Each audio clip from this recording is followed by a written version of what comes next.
Welcome to today's episode of the Nicole B Show, where the truth comes with no filter, no fear, and no allegiance to power. It's time to join me as we flip the script.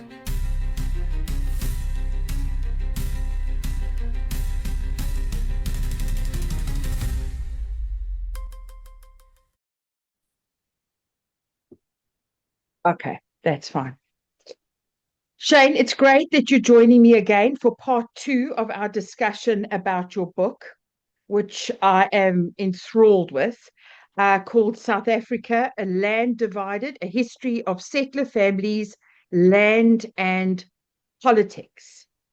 Now, the one thing that I have been doing over the last couple of months is I have been exposing what I term apartheid lies. So in this interview about your book, we're going to now bring us into the 21st century and the 20th century and discuss apartheid and where we are now in this world, in South Africa.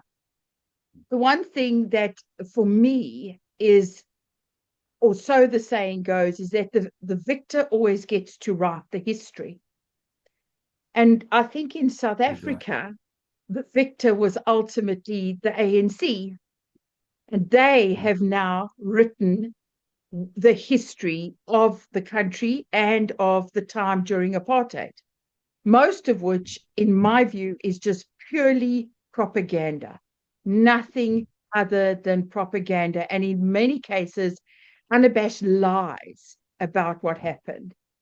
And that is what I'd like to explore today, is actually exposing those lies and correcting the narrative, because I believe it's important, because I believe much of what is going on in South Africa at the moment is predicated on the fact that the ANC has spent the last 30 years lying about our history, about our country, and about what happened during apartheid.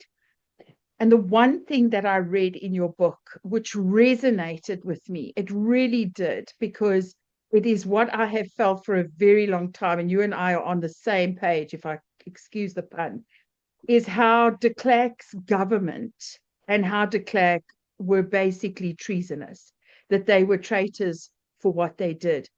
And just shortly before you said that, you mentioned about the yes vote, the referendum in 1992, and how many people now look back and potentially regret having voted yes. But I'm not sure if you and I agree about the fact that when I hear people turn around and say, oh, we, the whites, voted to end apartheid. I didn't vote, by the way, which I will put on the record, because I knew it was a farce. So I just didn't pitch up to vote at all. And I didn't believe the lies that de Klerk was telling everybody. And but I think that people are naive if they're telling themselves that that vote was to end apartheid, because apartheid was over. In 1986, by 1990, almost all the laws that upheld apartheid as a structural legacy, was as the structure of apartheid, had been repealed. They were gone. They were absolutely gone. In 1989, the Berlin Wall fell, and all other support for apartheid went with it, because the Iron Curtain fell, and so did communism, because communism at the end of the day was supporting both sides. Russia supported, as you said in your book, Russia supported all your militant terrorist organizations like APLA, ANC, etc. And in turn, America supported the Nats to keep communism out of Southern Africa. So it is naive. And so what were you voting for? What was the yes vote? The yes vote was essentially to hand the country over to a terrorist organization with no fail-safes, no guardrails whatsoever for us as a minority or anybody else in the country. So I don't know how you feel about that, or whether you or not you agree, or whether you disagree with that point. Yeah, Or am I Nicole, putting you on the spot?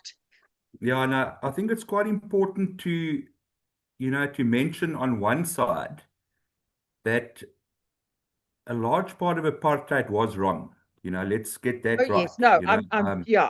I A definitely large part of don't that want was to wrong. get So to the stage. I wouldn't like listeners or watchers to view this as a blanket sort of trying to make out that apartheid wasn't as bad as it was and that sort of thing. So No. I think let's put that on one side and then let's look at, in my book, I mention a podcast which I watched of Professor Eric Lowe. You may have seen that in one of the final chapters. And it's important to listen to voices like that because that guy was a member of the UDF, which was a very pro-ANC organization. I think it was an amalgam of about 400 different groups in South Africa. It was church Mm, groups and civic groups and a yeah. whole lot of different groups who supported the ANC to come into power. Yes. Um, and I found it very interesting when he mentioned in this podcast, which was quite long, that when these ANC leaders from exile came back to South Africa and he started interacting with them, he said he didn't like what he was hearing. It wasn't what he thought, these guys were going to do for South Africa. Mm, He said they were espousing a very dystopian Marxist socialist type of a thing, which he knew was not going to work. The concept of having these guys come back and run a democratic state.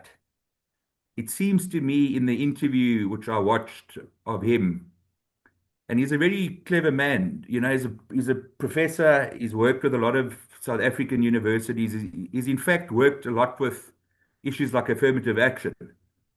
So I think he knows quite a lot, about the topic. And so he then pulled away. He said, this isn't for me. This is not the type of an organization I want to be in. And if you look at a guy, I'm just going a little bit into the background that we can, create the context for what is going to be said going forward. You look at a guy like Neil de Beer, who I watch a lot. I don't know if you know him. oh, Uh, yeah, from the United Independent Movement. He Hugo. was a member of MK, which I think is like, let's say, which was actually very radical at the time. I mean, and he thought he was doing the right thing. I think Neil has worked out that, he fought for something which wasn't quite what he thought it was going to be. The same as Eric Lowe. So I think these figures in our more recent history need to be also listened to because they've been in that cauldron, they've been on the other side. Neil de Beer often mentions he was once on the dark side. So I think in context of, what your questions were, and the concept, that a lot of people say that de Klerk was treasonous, let's call it, to the white cause or to white people. I've heard that come out from a lot of different people. You know, it was a case of that. I think it was all about expediency, to try to get this thing pushed through as soon as possible without big conflict and without having a war and whatever. So I think it's important to also understand that it wasn't only the Russians who supported the so-called liberation groups. If you consider that when the Cold War ended, the US suddenly dropped South Africa as an anti-communist ally. I also mention in my book that it was quite an irony that the US was putting pressure on South Africa for apartheid when their civil rights movement was only really gaining traction in the late 1960s. Mm, And what I found quite amazing was that the first US embassy in the new Zimbabwe was the US embassy, which I think was opened a week after Robert Mugabe took power. mm, Now, Robert Mugabe was known to be a Marxist. I mean, he followed socialist types of principles. So one thinks to yourself, what type of motivation did the Americans have at the time to support a man like that? So I think it's all these little historical factors that we need to keep in the backs of our minds, when we're going to talk about what went wrong and, how it went wrong. And very early in our new democracy, we suddenly heard about the arms deal. I think it was the first big bombshell you know, indicating alleged corruption in the ruling party. They still haven't gone into it in depth, but, I read a lot of stories about, bribes and, you know, inflated prices for weapons and for aeroplane and for planes of war and all sorts of things. And it was at that point that I started realizing that, things are not looking very good. Because if your top guys are like pliable, when it comes to, bribery, corruption, and then we need to look at the role of the people who bribed them. You understand? Oh, well, We that was suffered great, overseas. I mean, that was the yeah. problem, Shane, is that when I wrote Harney's Assassin, I started to Mm, go into the history of how the ANC got to where it is at the moment, being mm, kleptocratic and totally corrupt. Is that already BAE Systems and all the French arms companies and it had already come into the country in 91. So before we even had our 1994 elections, they were already mm, bribing and meeting with ANC officials, knowing that the ANC were going to get in. So therefore, there was massive international interference in what was going on in mm, South Africa. mm. Yeah, so Nicole, to come back to what transpired, what Professor Lowe said that he didn't like what he was seeing. I think it's quite important to understand too that the ANC government, as from the word go, adopted a sort of a socialist, communist type of a mindset. That is proved in the fact that the SACP and the trade unions are part of their government. The tripartite alliance. And it's just a very funny mix up for me because you've got your super capitalists in this government, you've got your Cyril Ramaphosa's who are billionaires, you've got your so called Communist Party members who are also very wealthy people. It's just something that, doesn't gel. And then you've got this traditional leadership type of an influence there too in our parliament, which falls under Controlesa, which is almost pushing like a type of a tribalist system. And I found it quite interesting when Jacob Zuma quite recently alluded to the fact that South Africa should go back to a traditional leadership system. So when I heard these things, and I mentioned in my last one too, when former Judge John Hlophe, suggested that he doesn't believe in Roman Dutch law, I started thinking to myself, but things really aren't looking good yet because if you don't prescribe to any sort of law and you just want a traditional leadership system, what are you actually putting forward for the country? Are you putting a form of serfdom, onto the table? And with this whole craze about nationalization, you're going to nationalize all land, and who's going to be in control of all that land and property? Is it going to be the kings and the chiefs? Because let's go back to this whole concept that we want this traditional leadership system. So you won't have a constitution, you won't have a rule of law really. I mean, it'll be ruled by edict. Mm. So But do we have rule of law at now, the moment? I mean, our legal system has been captured so terribly, and cadre deployment has basically relegated almost every sphere of South African society to sort of junk status. I mean, it's just and yeah, our judiciary is just a mess. So I mean, we don't really, in my view, we have a constitution on paper, we have rule of law on paper, but we don't have it in effect. yeah. Now, I do tend to agree with you on that. The problem is that you've got these laws, but they aren't being enforced. Yeah. These latest bombshells of General Mkwanatsi, who has now made serious allegations against the top cops in South Africa. In South Africa, I mean, he's like mind blowing. And what I found more mind blowing is that none of these guys have actually come out and said, well, these are frivolous accusations. We're going to sue you. You are defaming us. It's just, there's this like shard of secrecy suddenly. And, you know, I just thought to myself there too that if anybody made those types of accusations in any other Western country, that government would fall overnight. I mean, it would literally be closed up.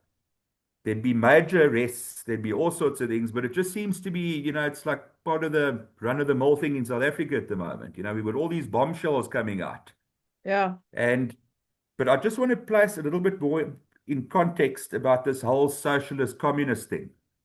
So it's quite obvious that when the Cold War ended, when let's say the wall fell, okay, under Gorbachev, um, it was basically the fall of communism. Communism was proven to fail. I mean, they tried perestroika and they tried glasnost to try and introduce reforms. And I think they worked out that the whole socialist communist thing can't work. I mean, if you understand that the Soviet Union was 15 highly resourced countries, which should have easily been able to make their way in terms of having this fantastic economic model. If you consider too that there were many African countries at the time that also were prescribing to communism and could have actually joined that. So you could have had a world with 30, 40 communist countries in. And I'm talking highly resourced countries. I mean, Russia is full of oil. The Ukraine in those regions are fantastic for growing wheat. I mean, it is one of the largest wheat growing countries on earth. Well, they've got So some why of the did the most system? fertile soil in the whole of Yes. Asia and Europe through that area. So I want your viewers and I want the people watching this to ask themselves a question. Why did that system fail? We get told oh, it was because of Western sanctions, the system failed. No, I mean, if you've got such a strong, great system, then why has it never worked? Why has it not worked now in Venezuela? Why hasn't it worked in Cuba? I mean, Well, it's if never these worked. countries, Not a yeah, single and country that has ever adopted communism has it ever worked. now I want to mention that prior to us getting onto what, we discussed about the land issue in South Africa. Mm, Stalin came to power and he decided you must understand that under communism and socialism, we've always got to have an oppressor versus the oppressed, or the oppressed versus the oppressor. yeah.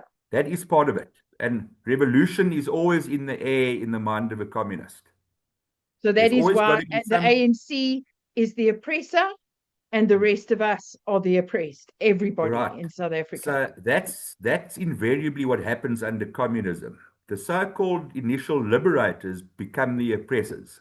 And that is Exactly. why communism fails. It is one of the reasons why it fails.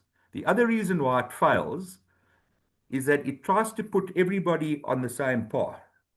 The theory is that we're going to uplift everybody to some form of equality.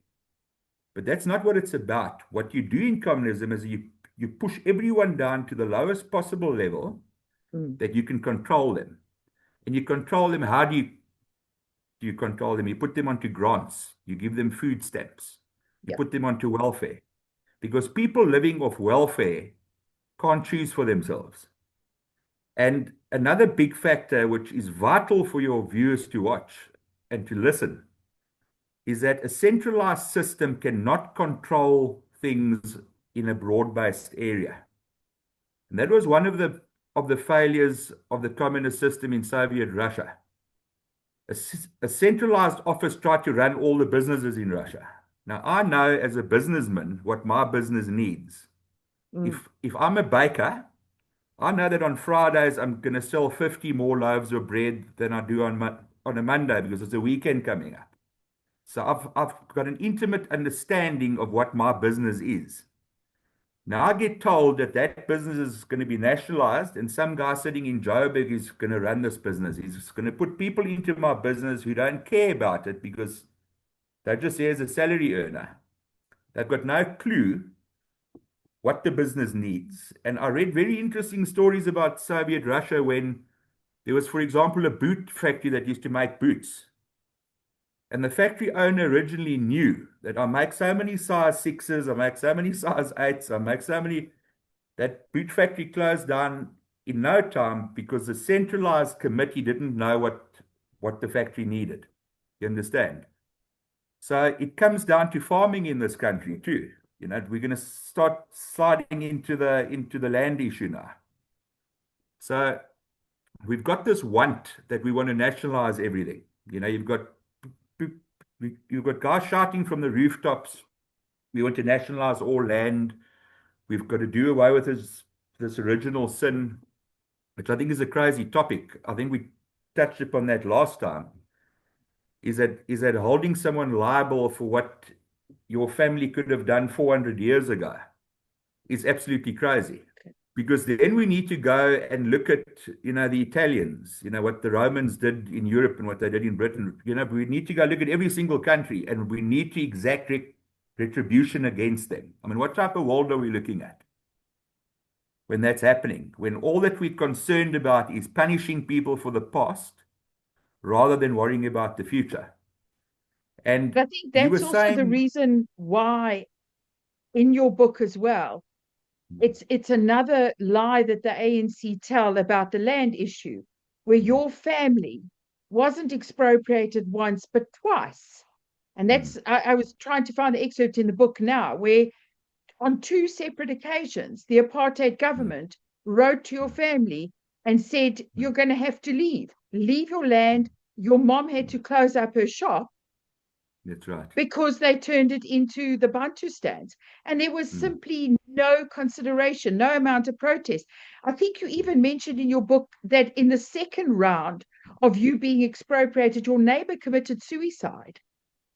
That's And right. that didn't even move the apartheid government. So that this notion that only Black people were subjected to forced land removal and that sort of thing is a lie, because so many whites were as well. And you mentioned about the fact that the drawing up of the border of Transkei benefited certain of your connected individuals with the Nationalist Party and not those who were not connected.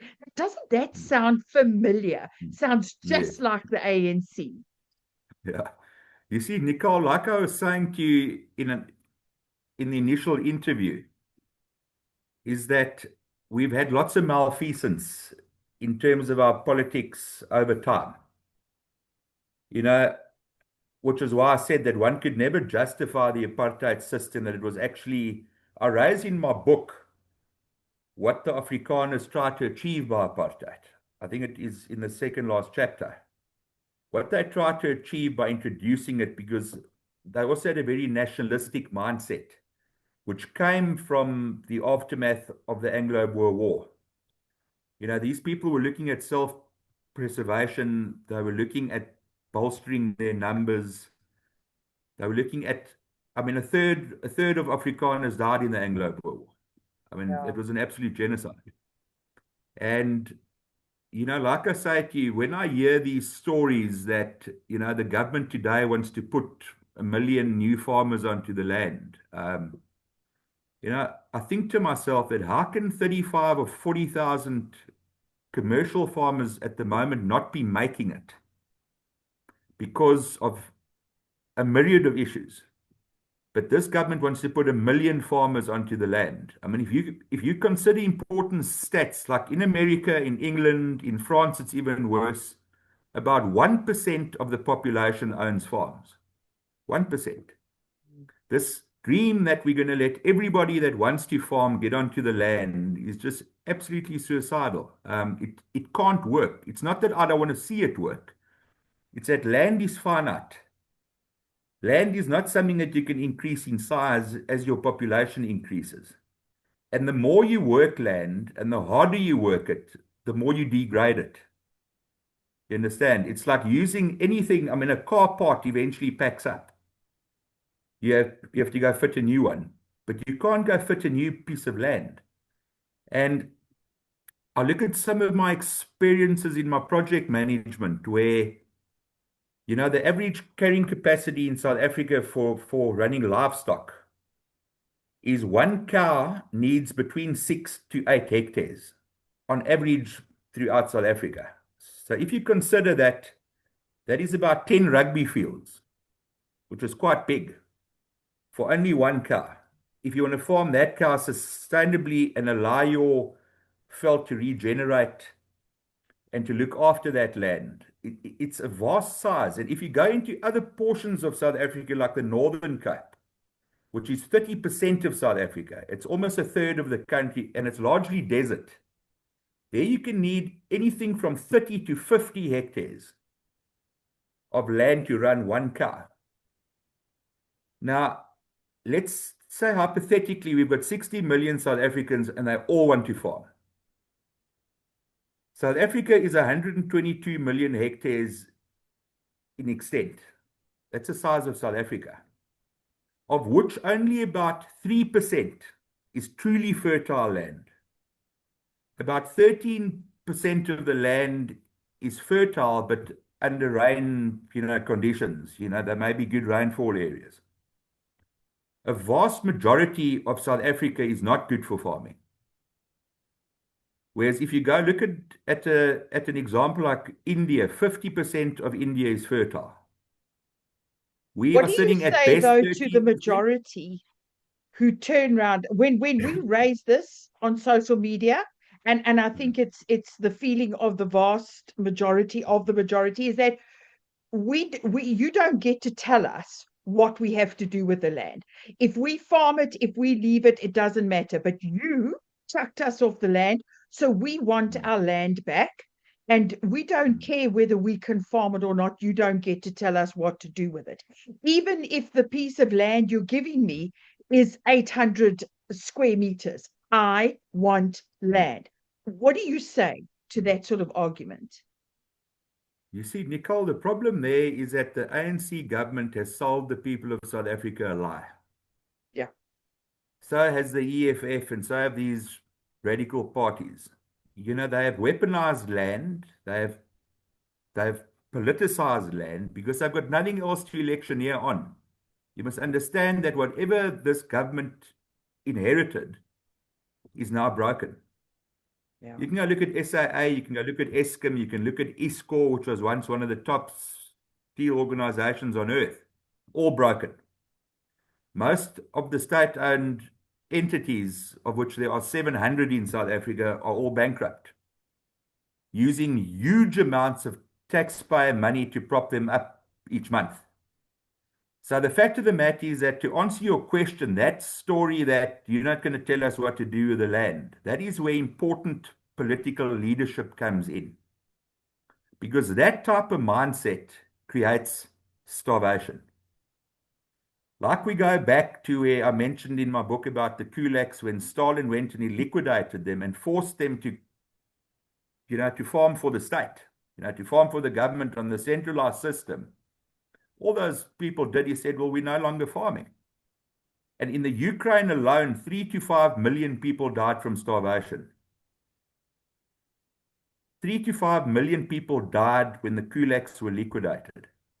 And this whole theory that, we can have these communist collective farms and we're going to make a success of it, not just the fact that an overwhelming number of already expropriated farms in this country have failed. Some big citrus things like Sibedelia and that are now completely broken.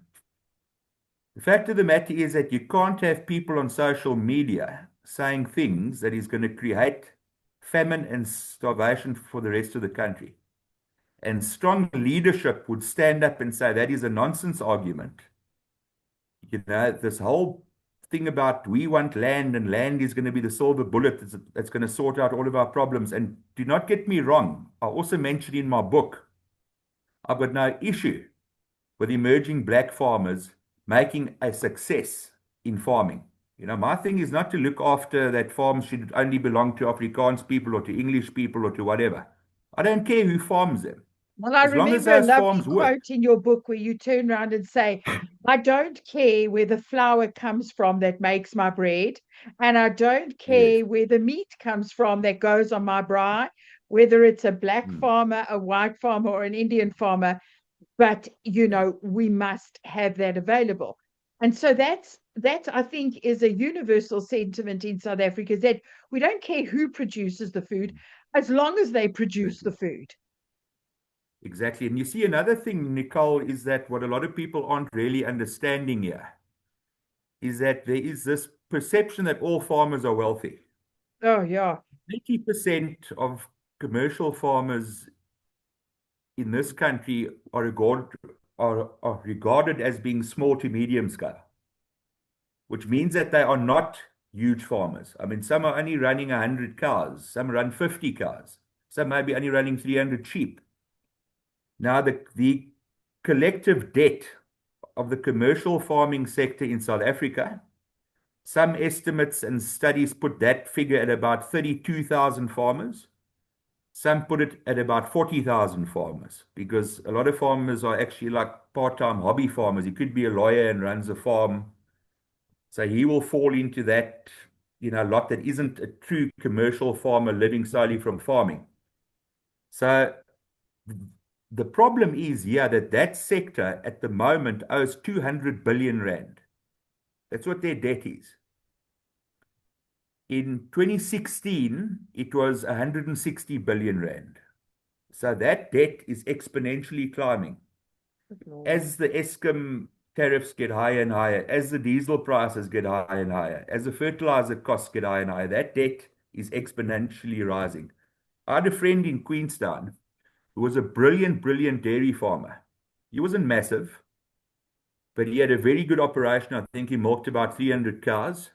I mean, we've got dairies that milk thousands of cows. This guy was selling R1 million worth of milk a month.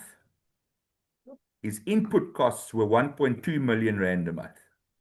So he was running at a 200,000 rand loss each month. He was a guy who had gone to study agriculture. He had farmed for 45 years. He was an absolutely fantastic farmer. Couldn't make it. Now, how do we take a novice farmer, maybe black or white or whatever you want to call him? You put him onto a farm and you say, make a success of that farm. I mean, if top guys who have got degrees in agriculture, who have got knowledge of the economics of farming, are not making it, how do we just use this whole ideological thing that we want to play a numbers game? We want to play this demographics game that we have to have 80 or 90% of farmers have to be black. That is absolutely suicidal if you consider, and I'm not for a second saying that a black farmer can't be a good farmer. But the problem is it is not the land of milk and honey. It is a terribly tough game to make it. And most farmers who I know today are doing sideline businesses. Some are doing plant hire, some are fixing roads, some do fencing work for game farms. So living solely from agriculture has almost become impossible. We've got these big corporations at the moment who are working on economies of scale. So if I'm a little pig farmer who's running 200 pigs, I need to make 1,000 rand a pig. But we've got farmers in this country who are running probably 150,000 breeding pigs. So if he makes 100 rand a pig, he's in the pound seats. But Yeah. how do I compete against that?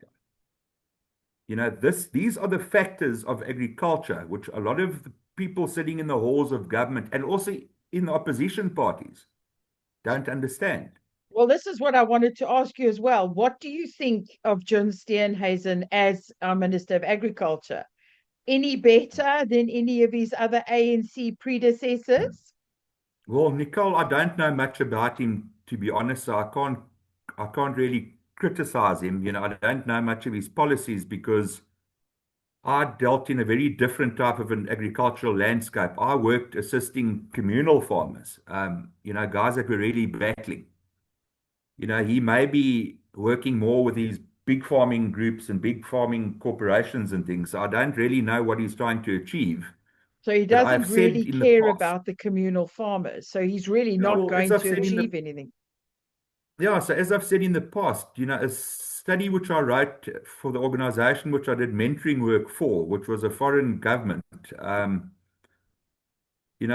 worked out via research that the former homeland regions is about 16 million hectares, which is, and this narrative that these people were given the worst land is absolute nonsense because my family farmed in what became the Transkei.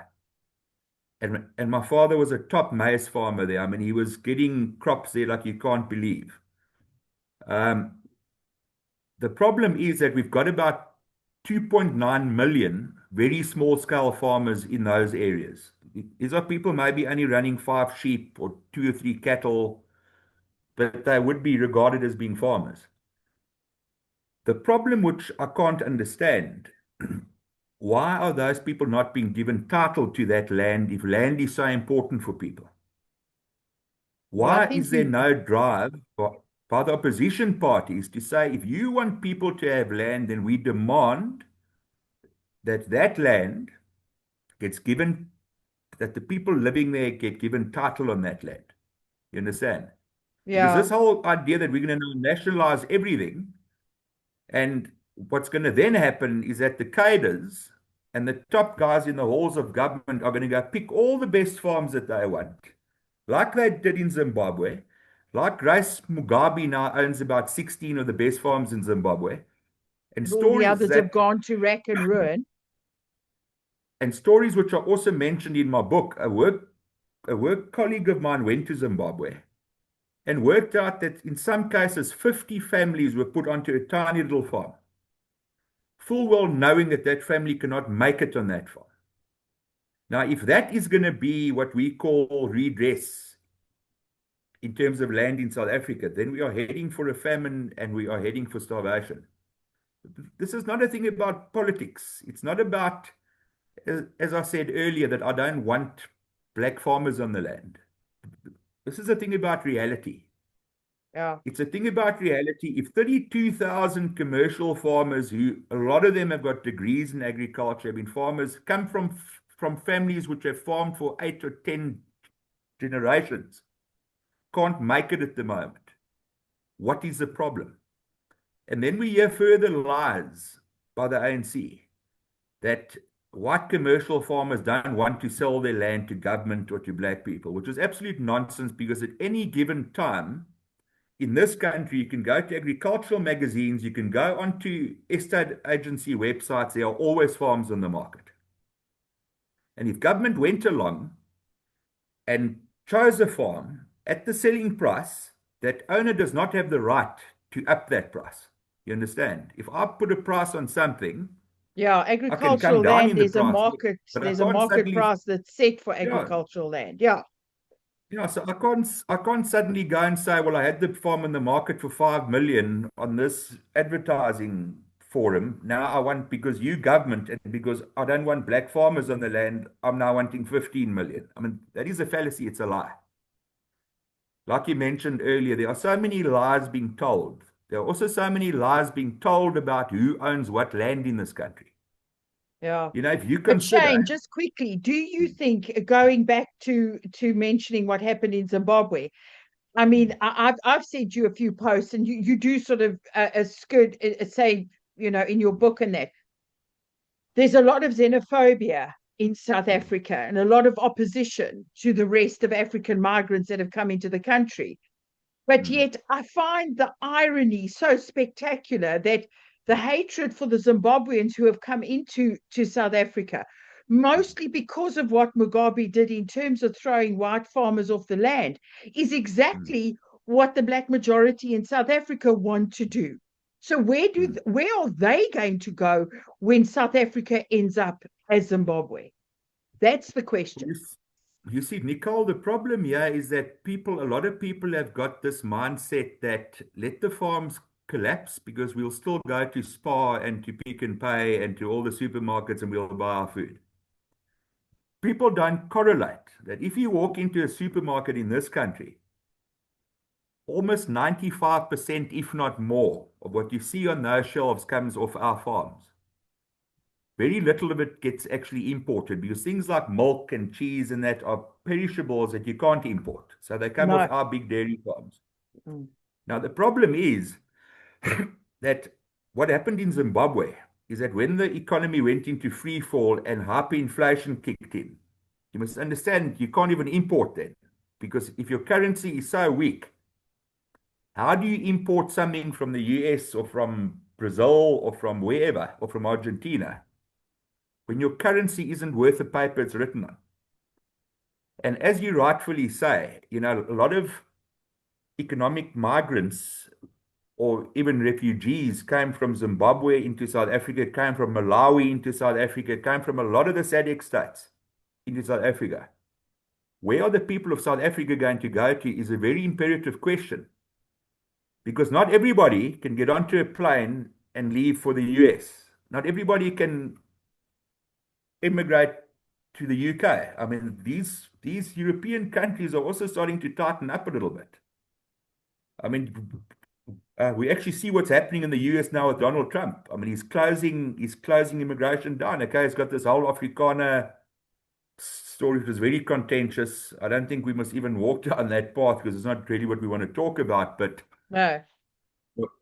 what I want to say though is that these are things that people are not considering, and they are so blinded by ideology. They are so blinded, as I say, by this oppressor versus oppressed narrative, that these are the people that we need to punish. These are the people that we need to take from. And this whole argument that if you are of European descent, you've got no place here. But if you come from anywhere in Africa, because I mentioned in my book too that the Nguni peoples came down from Central, West, and East Africa over time. They are not indigenous to Southern Africa. Now, that is a very, very contentious, very contentious argument. But if facts, offend people, then let it offend them. Well, Those are this is not exactly people. why we must get to the point where we start telling the truth. So when you tell the black majority that in fact the only really indigenous people in South Africa were the Khoi, the San, and the Bushmen, they are what you consider the first people. And you tell them that it doesn't matter. We're from Africa, so we have a right to Africa per se. But when somebody from Malawi and Zimbabwe says, well, we're also from Africa, so we have a right to be in South Africa. No, you don't. No, you must leave. And I'm thinking, so Yeah, we you see must all exactly. leave. It's Yeah. the contradiction and the hypocrisy is just frightening. So you see exactly now that is where the problem slots in, is that Pan-Africanism suits these revolutionary movements when it suits them. Yeah. When it doesn't suit them, then these people from Zimbabwe and Malawi must go home. Abahambe is this new war cry. So as I say to you, when you start to racialize who should be entitled to own property and who shouldn't, then you get onto a very, very slippery slope. Because that happened in Uganda under Idi Amin. And I mentioned that too in my book. That Idi Amin was originally backed by Israel, by Britain, by America. He was the guy to have in charge in Uganda. He was going to sort all the problems with that country out. So what then transpired is that he started to realize that things are not going well, like is what's occurring in this country at the moment. It's almost like a carbon copy, throughout a lot of African countries. Things aren't going well, so you start looking for people to blame. So he started blaming whites first, and he kicked them out. And then he left the Indians there because they weren't as white as what the whites were, but they weren't as black as what the blacks were. But what he understood, what he didn't understand, or what he probably did but didn't care, which I think is a lot of the mindset in this country, is that the Indian folk in Uganda paid most of the taxes and they employed most people because they were the business owners. So when he put them onto planes and shipped them out, overnight the economy tanked. Which is why I say to people, stop worrying about this doomsday story that the ANC is going to join the EFF and join the MK, because if that happens and they try to institute their policies, the country is not going to last longer than 2 months. Because the disinvestment is going to be so swift and the monetary taps are going to dry up so quickly that they're not going to be able to operate or to implement any of these things which they want to implement. You understand? And the minute So those when social grants dry up, and the ladies and you're them going to have are insurrection, standing in you're going to line for have SASSA yeah, grants. yeah, you're going to have insurrection in this country, and a lot of people don't understand that too. But let's get back to Idi Amin. So what he did, he got rid of all the Indians. The country imploded. Then he had to find other scapegoats. So he started turning it into a tribal war, where a lot of the tribal leaders of the other tribes in Uganda got wiped out. I mean, 300,000, an estimated 300,000 people in Uganda died. And these stories repeat themselves in Africa over and over and over.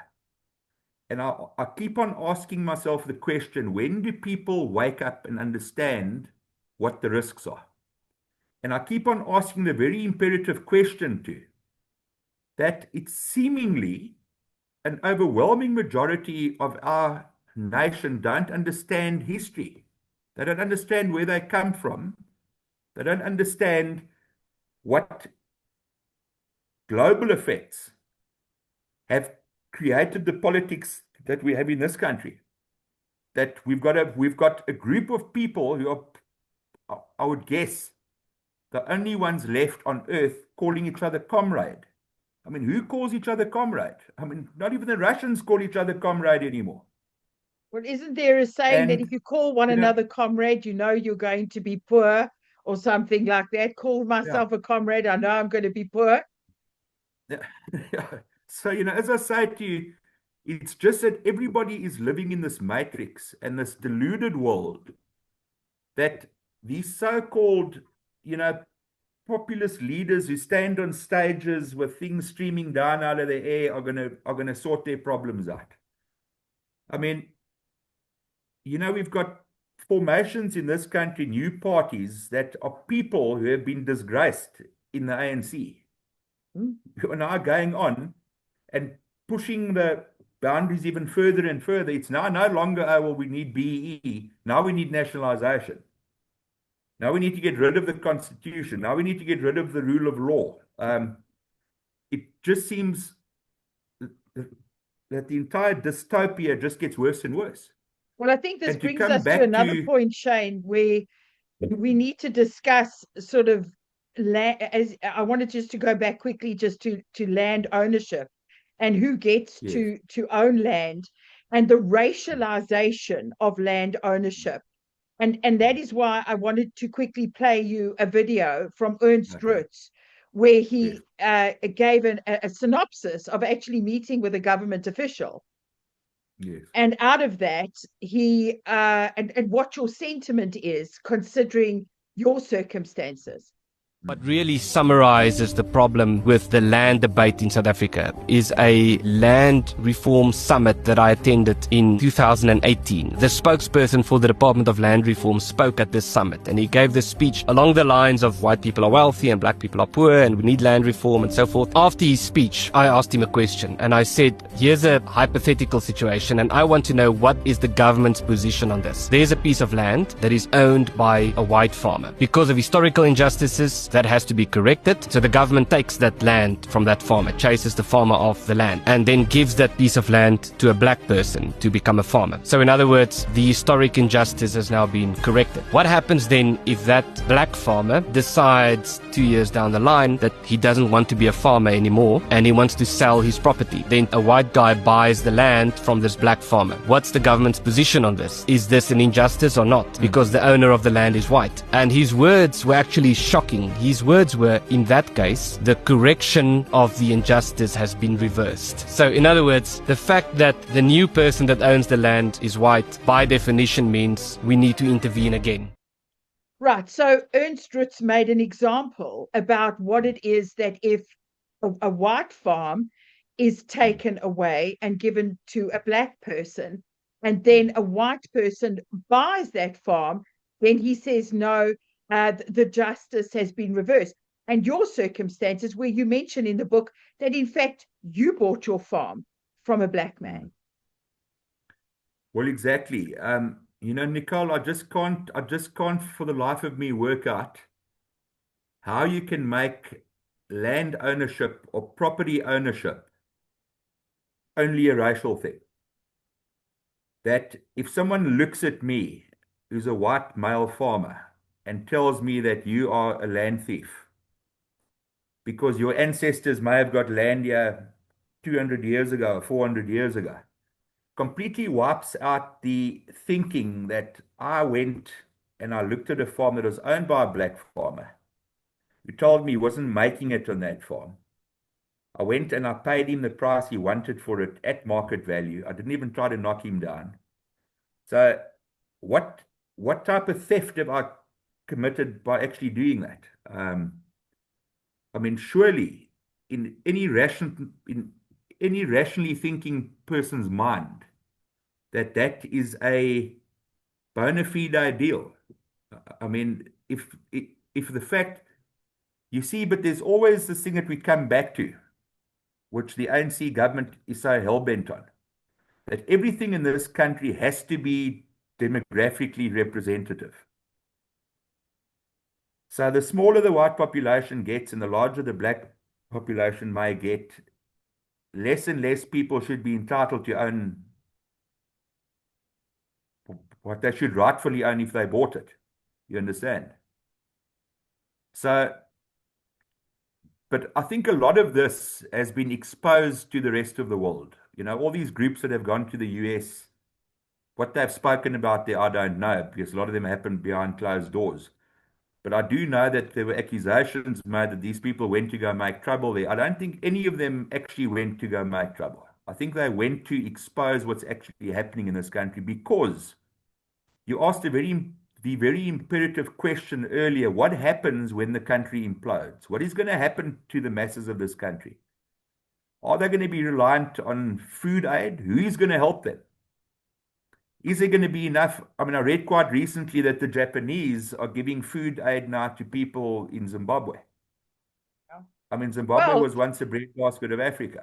So exactly. And where does one draw the line? Where do you start saying, but this is absolutely deluded, and this is what should be done to maintain functionality? Like I've said, I've got no issues with redress and trying to get emerging black farmers into agriculture. This is why I have a column advising communal farmers on how to make headway.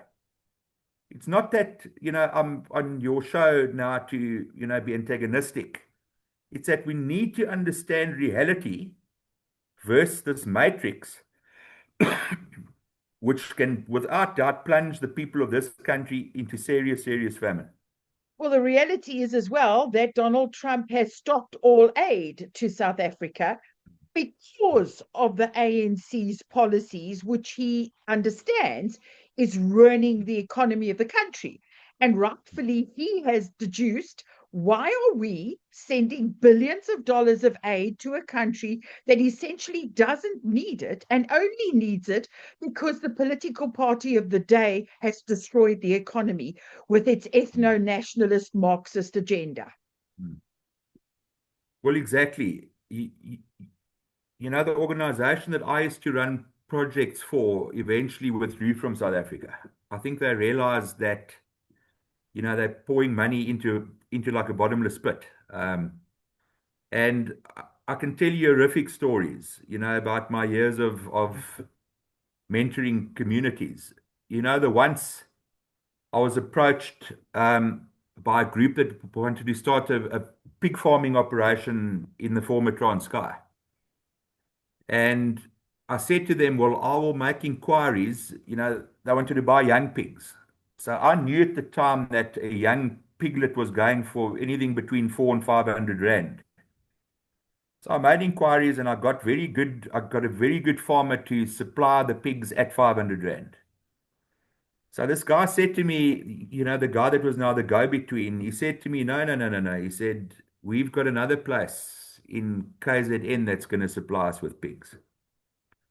So what then transpired, what I heard a few weeks later, that those pigs were bought for 1,800 rand each.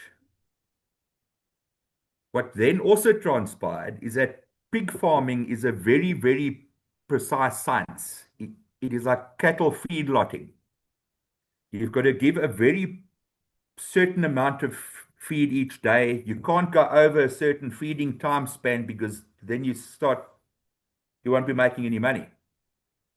So these pigs that should have been raised and sold at about 5 months of age were kept for a year and a half,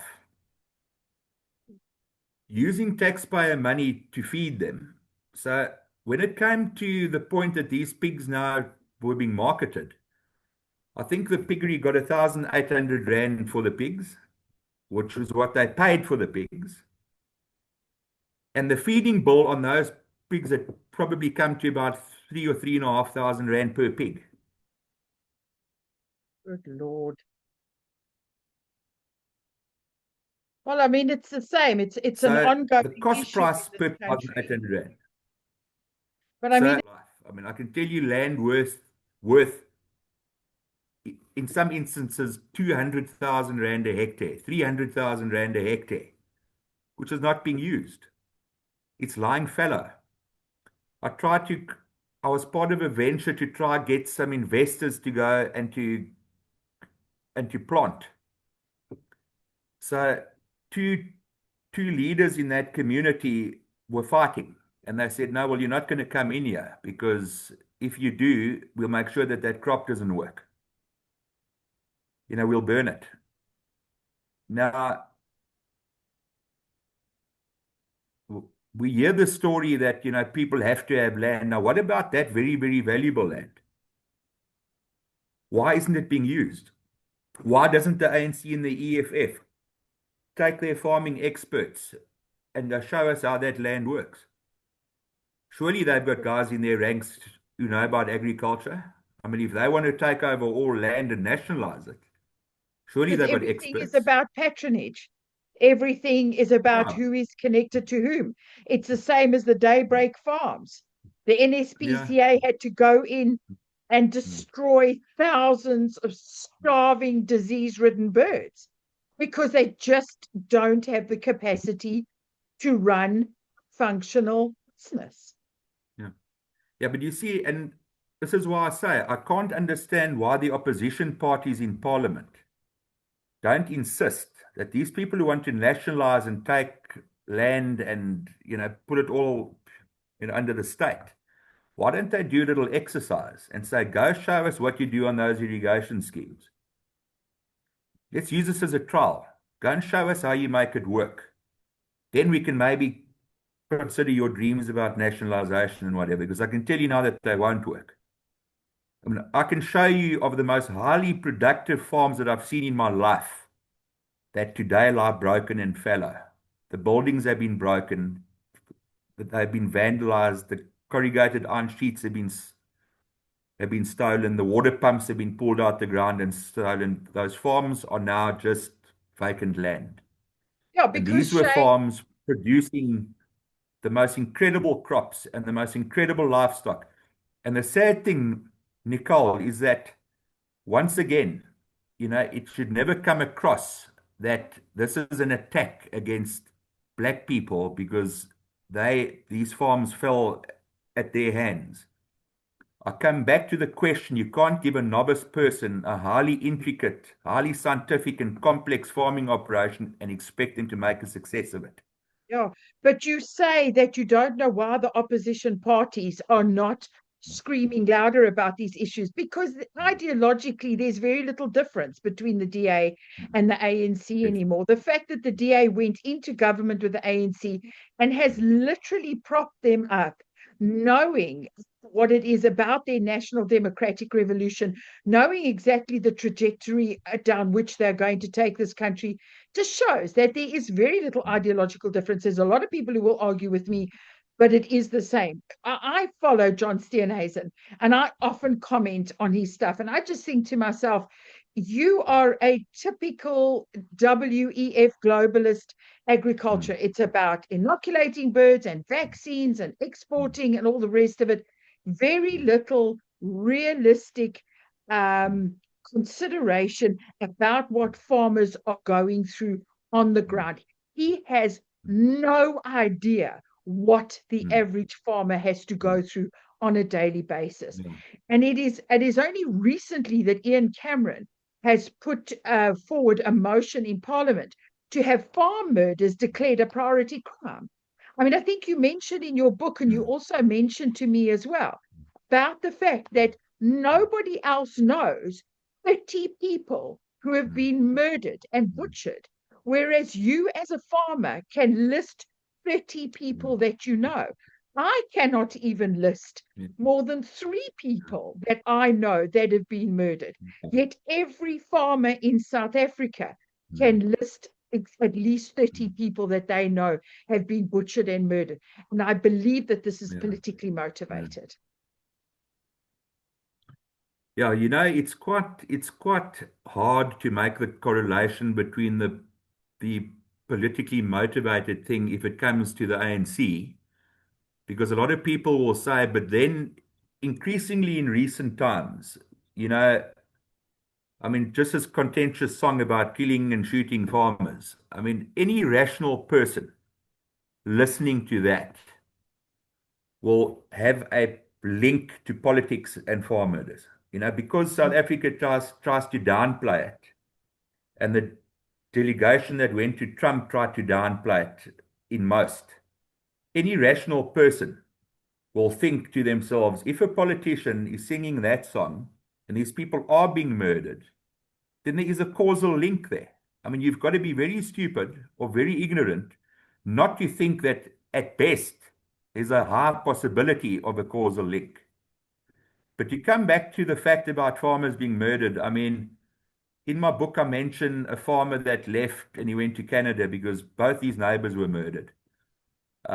Both our neighbors on our one farm, the one man was in his 80s, he was shot dead. The other man was in his 70s, he was stabbed to death. 2 of my very good friends were actually murdered. It's something that what I also found weird is that the global media almost try to downplay this, that it's some type of a right-wing conspiracy, you know, that we talk about the killing of white farmers. And it's not only white farmers who are killed. I can tell you now, lots of black farmers are killed. And lots of their staff are killed because they are viewed as being, you know, like puppets of their owners. I mean, why would you go onto a farm and kill the staff members? I mean, what are you taking from the staff? So just for me, that type of thing is also a link. You know, you go and you want to kill the farmer because you may want his guns or you may want to steal his vehicle or whatever, but why go kill his staff? Why do that? I mean, unless you've got some type of a message that you want to put out there. You know, I've often asked myself that question. Why are black staff members murdered during these farm attacks? And some of them are not that they're trying to help their employers. They just found on the farm and they murdered. So, you know, the thing of farm attacks, and then we hear, you know, that we mustn't dare say it's a genocide and we mustn't dare say that. But, and I'm not saying it's a genocide, but what I am saying is that when you sing songs about killing and shooting a certain ethnic group, you are calling for a genocide. Absolutely. That is what you're calling for me, I make no bones about the fact that for me, I'm calling it a genocide. And I know we differ on this, but the reality is that when you say, if you look at the 10 stages of genocide as per Genocide Watch, trust me, we're on stage 7 at this stage. Laws, constant laws, discriminating against white people, calling for white farmers or farmers to be killed and slaughtered. When Julius Malema turns around and says, I'm not calling for whites to be killed just yet, that's a call for genocide. You can't interpret that in any other way except a call to kill white people. So, I mean, this is a notion. But the thing is that the media, the mainstream media internationally, are left-wing. And another thing is they have got to account for the fact that the media put the ANC in power. They are responsible. The international community and the left-wing media brought such pressure to bear against the apartheid government and against the negotiators afterward that they were responsible for what is happening in this country now. And they will not ever look in the mirror and say, right, we are to blame. And it's the same as the mainstream media in South Africa. Constant racially divisive messaging and articles. Why? Because it's the propaganda arm of the government. The media in South Africa has always, in one respect or the other, been the propaganda arm of the government. You were either the propaganda arm of the National Party and apartheid, or you now propaganda arm of the ANC. That's it. Yeah, no, I agree with you. I think in many instances, it's almost a case of like a supporter's remorse.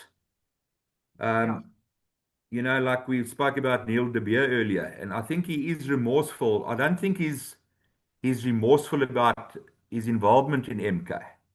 I think he is remorseful in what the ANC turned into, what he yeah. didn't think it would turn into. And Eric Lowe felt exactly the same thing. So I think the media and a lot of foreign countries, Britain included, the US until Trump came in and just, was like a bull in a china shop. But I think a lot of these people were scared to actually point out that what they supported in the past actually backfired on them.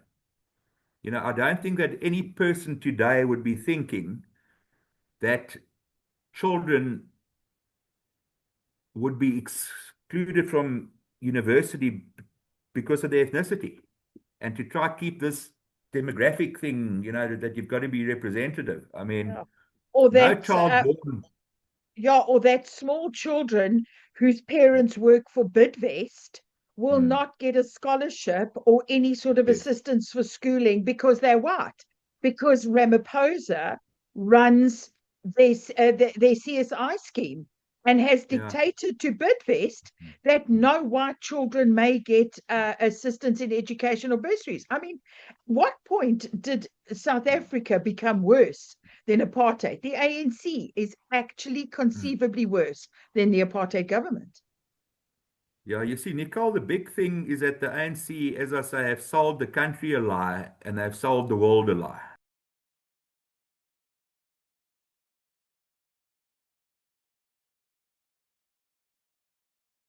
I do want to go a little bit further about where are we going? Mm, What does our future look like?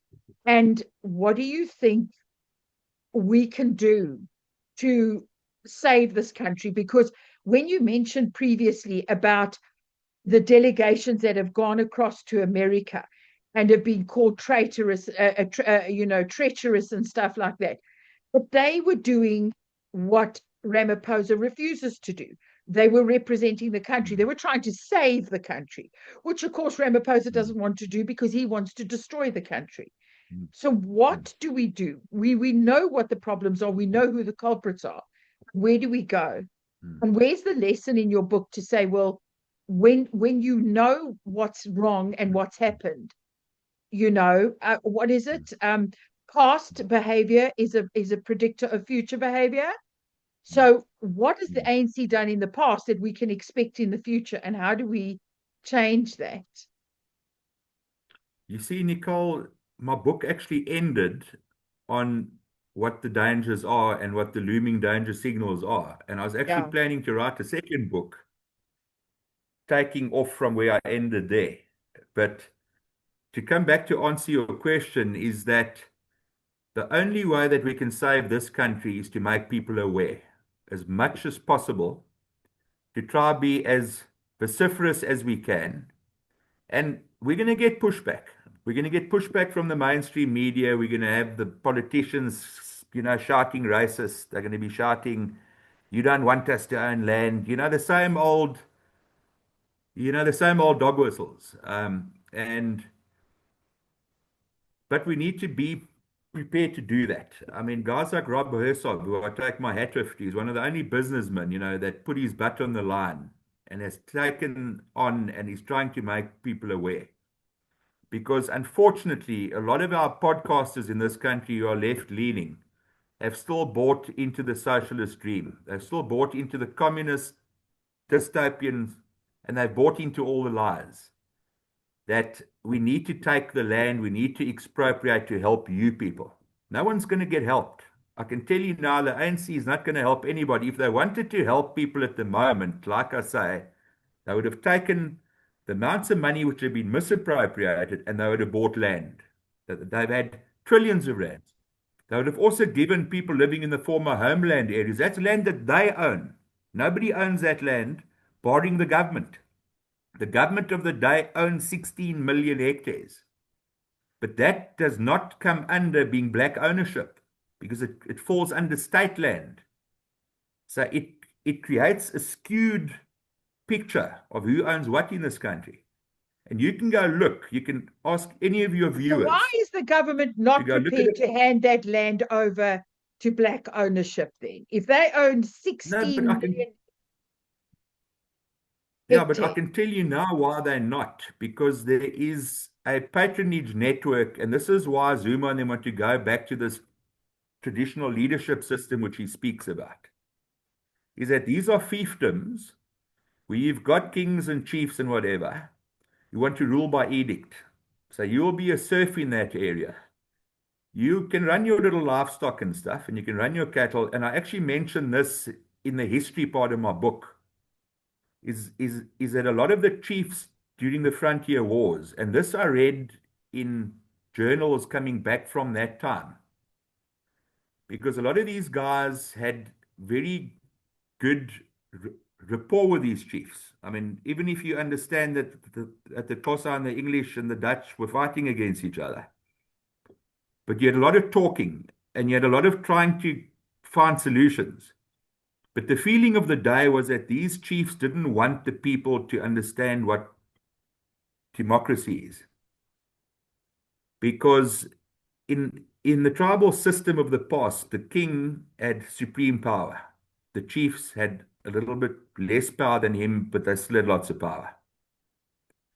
So, and I've seen this in a lot of the work which I did in the former homeland regions, is that there's a great amount of jealousy.